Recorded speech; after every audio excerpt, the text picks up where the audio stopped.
इस वीडियो में हम बात करने जा रहे हैं साप्ताहिक राशिफल की, वो भी वृषभ राशि और वृषभ लगन के लिए। ये वीक कैसा रहने वाला है 15 सितंबर से लेकर और 21 अगस्त तक। और ये वीक काफी खास है क्योंकि आपके जो खुद के स्वामी है, खुद के लॉर्ड है वीनस, वो भी इस वीक में चेंज हुए हैं। यानी 15 तारीख को शुक्र भी चेंज हुए हैं और बुध भी चेंज हुए हैं। तो इसका आपके जीवन पर क्या प्रभाव पड़ेगा, साथ ही साथ इस वीक में ग्रहों के राजा जो है सूर्य भी अपना राशि परिवर्तन कर रहे हैं। ये सिंह से निकलकर और कन्या में प्रवेश करेंगे और जो बुध की स्थिति है वो ऑलरेडी स्वग्रही अवस्था में बुध आ गए हैं। बुध आदित्य योग भी बनेगा, तो काफी खास रहने वाला है ये वीक। और वीकली राशिफल की जब भी हम बात करते हैं तो चंद्रमा बहुत ज्यादा इंपॉर्टेंट हो जाता है। चंद्रमा इस पूरे ही वीक मिथुन में रहेंगे, कर्क में रहेंगे, सिंह में रहेंगे और आखिरी दिन कुछ समय के लिए वो कन्या में भी रहेंगे। अगर हम आपके लिए बात करें वृषभ राशि के लिए, तो यहाँ पर चंद्रमा की जो स्थिति है, चंद्रमा लगभग 19-20 तारीख को आपके चौथे घर में रहेंगे। यानी यहाँ पर ऑलरेडी केतु शुक्र मौजूद रहेंगे, सूर्य यहाँ से 17 तारीख को हट जाएंगे। तो यहाँ पर चंद्रमा की जो स्थिति है, चौथे घर में जब भी चंद्रमा होते हैं तो शुभ परिणाम नहीं देते हैं, अच्छे नहीं माने जाते हैं, कमजोर हो जाते हैं। तो कोई भी लाइफ का मेजर डिसीजन हो, इंपॉर्टेंट कॉल आपको लेना हो, तो 19-20 को आप थोड़ा सा अवॉइड करें और चीजों का ध्यान रखें। तो ऐसी स्थिति में चौथे में, 8वें में, 12वें में अगर चंद्रमा की बात करें तो सिर्फ चौथे में चंद्रमा रहेंगे 19 और 20 को। देखिए, जो टॉरस राशि है, टॉरस लगन है, सेकंड नंबर की आपकी राशि है, शुक्र आपके लॉर्ड होते हैं। और जो शुक्र की अगर हम यहाँ बात करें तो शुक्र आपके पराक्रम से निकलकर और सुख भाव में आ गए हैं। तो सुख भाव में शुक्र का होना सुखों को बढ़ाने वाला होता है। लेकिन यहाँ पर ये शत्रु राशि में आए हैं, तो इन सब चीजों का क्या प्रभाव पड़ेगा उससे पहले हम चार्ट देख लेते हैं। गुरु आपके सेकंड हाउस में है, फोर्थ हाउस में हमने बताया सूर्य केतु शुक्र है, पितृदोष बना हुआ है, लेकिन वो समाप्त हो जाएगा। सूर्य यहाँ से निकल जाएंगे और बुध आदित्य योग बनाएंगे 17 तारीख से। बुध स्वग्रही उच्च के चल रहे हैं, जो आपके लिए योग कारक भी होते हैं, तो स्थिति अच्छी है। यानी यहाँ पर त्रिकोण आपका बली होने वाला है, सुख भाव भी अच्छा होने वाला है। और मंगल आपके छठे घर में है, मंगल अभी परिवर्तित हुए हैं। 13 तारीख को राहु 10th हाउस में है और जो शनि है वक्रीय होके आपके लाभ भाव में, आपके डिजायर हाउस में बैठे हुए हैं। तो यहाँ अगर हम सबसे पहले आपके स्वास्थ्य की बात करें, तो जब भी देखिए स्वास्थ्य की बात करते हैं तो त्रिक भाव बहुत इंपॉर्टेंट हो जाते हैं कि छठे, 8वें, 12वें में तो कोई प्लैनेट नहीं है, तो यहाँ आपके मंगल मौजूद हैं। देखिए, मंगल का यहाँ होना, हालांकि कहा जाता है शत्रु हंता है, बीमारियों को भी समाप्त करने वाले हैं, लेकिन यहाँ पर मंगल है तो शुक्र के हाउस में, लेकिन यहाँ पर आपको अपने स्टमक का ध्यान रखना है, एसिडिटी की प्रॉब्लम हो सकती है। और दूसरा, बॉडी में पेन्स रह सकते हैं, यानी सिर दर्द वगैरह की समस्या भी यहाँ पर हो सकती है। हालांकि देखिए, जो मंगल और शनि की युति थी वो भी समाप्त हो गई है, आपका त्रिकोण भी स्ट्रांग रहेगा। तो ओवरऑल कोई बहुत मेजर समस्या यहाँ पर स्वास्थ्य को लेकर नजर नहीं आ रही है।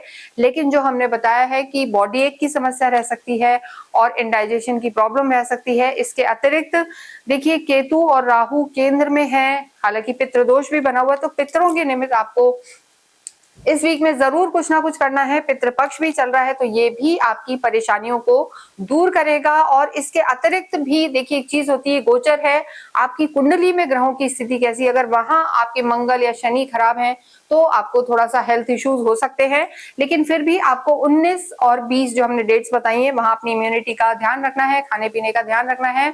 इसके अतिरिक्त भी अगर आप किसी समस्या से परेशान हैं, जूझ रहे हैं, तो आप नीचे एक हाइप का बटन है, हाइप का बटन दबाएं और उसका स्क्रीनशॉट लें और हमें भेजें। अगर आप ऐसा करते हैं तो आपको एक क्वेश्चन का, कोई भी जो आप क्वेश्चन भेजेंगे उसका जवाब आपको फ्री दिया जाएगा। तो हाइप का बटन दबाएं और स्क्रीनशॉट भेजें, हमारे नीचे नंबर्स दिए हुए हैं, और अपनी समस्याओं का समाधान आप यहाँ पर पा सकते हैं। नेक्स्ट हम बात करेंगे आपकी लव लाइफ के बारे में। देखिए, जब भी लव लाइफ की बात करते हैं तो काल पुरुष की कुंडली से पंचम हाउस को देखा जाता है, 5th हाउस को देखा जाता है। यहाँ आपके बुध विराजमान है, स्वग्रही बुध यहाँ पे हैं और उच्च के हो जाते हैं। देखिए, कन्या में बुध, तो लव लाइफ के लिए अगर हम कहेंगे तो बहुत अच्छी स्थिति है, ये वीक अच्छा रहने वाला है। और लेकिन एक चीज का ध्यान रखना है कि इस वीक में 17-18 तारीख से पहले का समय आपके लिए ज्यादा बेहतर है। उसके बाद सूर्य भी यहाँ आ जाएंगे, तो सूर्य जब लव लाइफ में आएंगे तो बुधादित्य योग तो बनेगा, लेकिन एग्रेशन यहाँ पर रहेगा कहीं ना कहीं, क्योंकि आप स्वयं शुक्र हैं और यहाँ पर सूर्य जो है लव लाइफ में आके देखिए थोड़ा सा जो आपके पार्टनर हैं उनको थोड़ा गुस्से वाला बना सकते हैं। तो ऐसे में आर्ग्यूमेंट से आपको बचना होगा 17 तारीख के बाद। और जो हमने डेट्स बताई 19-20 को यहाँ पर लव लाइफ थोड़ी सी दिक्कत वाली हो सकती है। तो ज्यादा इमोशनल ना हो, ज्यादा सेंसिटिव होके ना चलें, कुछ भी मिलना जुलना डिसाइड करना है तो फर्स्ट हाफ में करें।